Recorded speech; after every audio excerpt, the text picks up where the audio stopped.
published 0857 EDT, the 9th of October 2017, updated 0936 EDT, the 9th of October 2017. Late-night talk show host John Oliver has blasted Harvey Weinstein amid a barrage of sexual harassment claims, telling the movie tycoon "Your excuse isn't an excuse."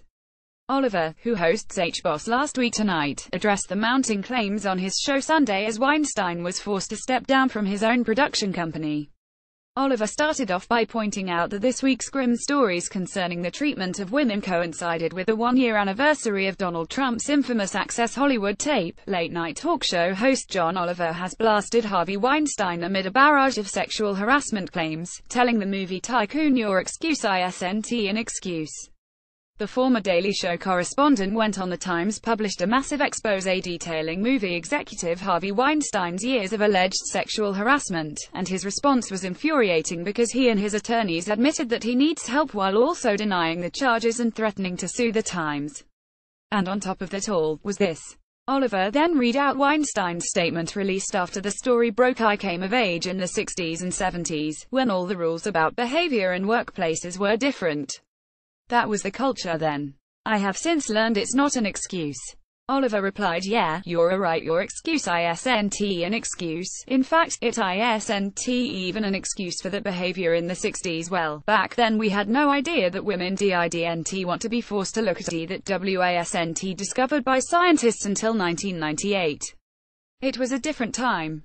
The comedian added new stories are now coming out, including an allegation from one local news reporter that Weinstein trapped her in the hallway of the restaurant, tried to kiss her, and when she refused, he proceeded to expose himself before ejaculating quickly into a potted plant. So, step aside, chocolate, you are no longer the most horrifying picture that Harvey Weinstein has ever produced. Oliver, who hosts H-Boss Last Week Tonight, addressed the mounting claims on his show Sunday as Weinstein was forced to step down from his own production company. Oliver replied, "Yeah, you're right, your excuse isn't an excuse. In fact, it isn't even an excuse for that behavior in the 60s. Well, back then we had no idea that women didn't want to be forced to look at The 65-year-old movie boss was ousted from the Weinstein Company, which he founded with his brother Bob in 2005 by its board of directors on Sunday.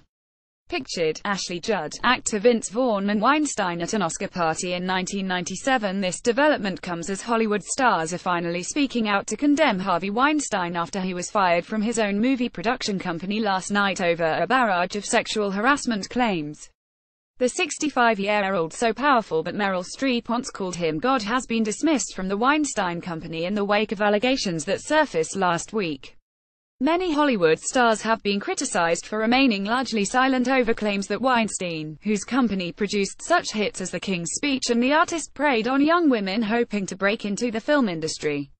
But as news emerged yesterday that the Weinstein Company had fired the producer, some of the industry's best-known figures started to speak out in support of those who had made the allegations. Weinstein, pictured with actress Meryl Streep, was ousted by his own company's board of directors on Sunday. Actresses Susan Sarandon and Heather Graham, as well as Spotlight star Mark Ruffalo, were among those who took to Twitter yesterday to back the accusers, who included Rose McGowan and Ashley Judd. Meryl Streep herself also issued a statement on Monday calling the allegations against Weinstein disgraceful and inexcusable. However, she was adamant she did not know of any suggestions of sexual harassment made against the movie mogul before the New York Times published its explosive report last week. Following a devastating New York Times expose that detailed years of sexual harassment allegations against Weinstein, the Weinstein co-chairman was unceremoniously fired by his brother, Bob, and 3 other directors on the film company's board. In light of new information about misconduct by Harvey Weinstein that has emerged in the past few days, the directors of the Weinstein Company have determined, and have informed Harvey Weinstein, that his employment with the Weinstein Company is terminated, effective immediately, the company board said in a statement Sunday night.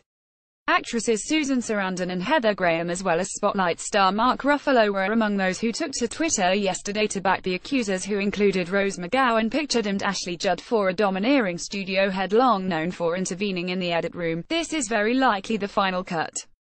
His career in Hollywood, many in the industry believe, is finished.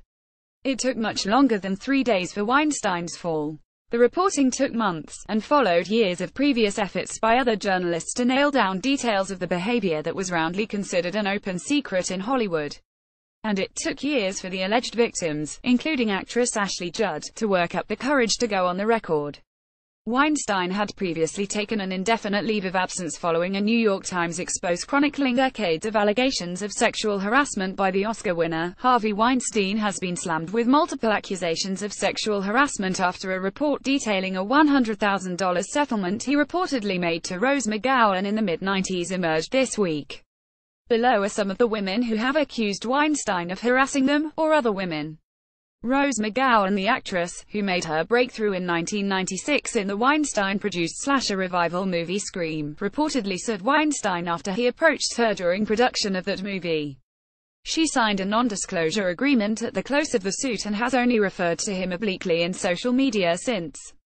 On Sunday she referred to being abused by a monster and has previously referred to being raped by a studio head. Ashley Judd's film roles include the thriller Kiss the Girls, and says that during the filming of that movie Weinstein repeatedly asked her to watch him shower. She was one of the women who spoke out to the New York Times this week, saying, "Women have been talking about Harvey amongst ourselves for a long time, and it's simply beyond time to have the conversation publicly." Zelda Perkins was 25 when, as an assistant of Weinstein's in London, she reportedly confronted the mogul for harassing her and several other women. She later settled out of court. Lauren O'Connor, a former employee of the Weinstein Company, she told executives there in the fall of 2015 that there was a toxic environment for women at this company after one of her colleagues told her that Weinstein had pressured her into massaging him while he was naked, the NYT said. Ambra Battellana, an Italian actress and model, she told the NYT that in March 2015 Weinstein invited her to his New York office. There, she said, he asked if her breasts were real before grabbing them and putting his hands up her skirt. She reported the alleged incident to police, but they did not press charges. According to the NYT, Weinstein later paid her off. Laura Madden, an ex-employee, she told the NYT that Weinstein had asked her to give him massages from 1991 onwards, while they were both in London and Dublin. "It was so manipulative," she told the NYT. "You constantly question yourself, am I the one who is the problem?" Weinstein denied knowledge. Emily Nestor was a temporary employee of the Weinstein Company for just one day in 2014 when Weinstein approached her and offered to boost her career in exchange for sex, the NYT reported. Elizabeth Carlson, an Oscar-winning producer, said a female executive told her almost 30 years ago that she had found Weinstein naked in her bedroom in a Miramax-rented property. Zelda Perkins, an assistant of Weinstein's based in London in 1998, then 25, she reportedly confronted Weinstein after she and several others were harassed and later settled out of court. Elizabeth Carlson, the Oscar-nominated producer of Carol and the Crying Game, among others, told The Hollywood Reporter on Sunday that almost 30 years ago, an unnamed young female executive who had worked at Miramax with Weinstein had found him naked in her bedroom one night. The exec was in a house rented by Miramax at the time to cut its overheads. Liza Campbell, a freelance script reader, she told the UK's Sunday Times that Weinstein had summoned her to his hotel room in London before telling her to get in the bath with him. Lauren Sivan, the former Fox News host, said that Weinstein trapped her in a closed restaurant and masturbated in front of her to completion in 2007. He took her to a closed restaurant beneath a club she had visited and attempted to kiss her. Then when she refused, he cornered her and made her watch him touch himself, according to the Huffington Post.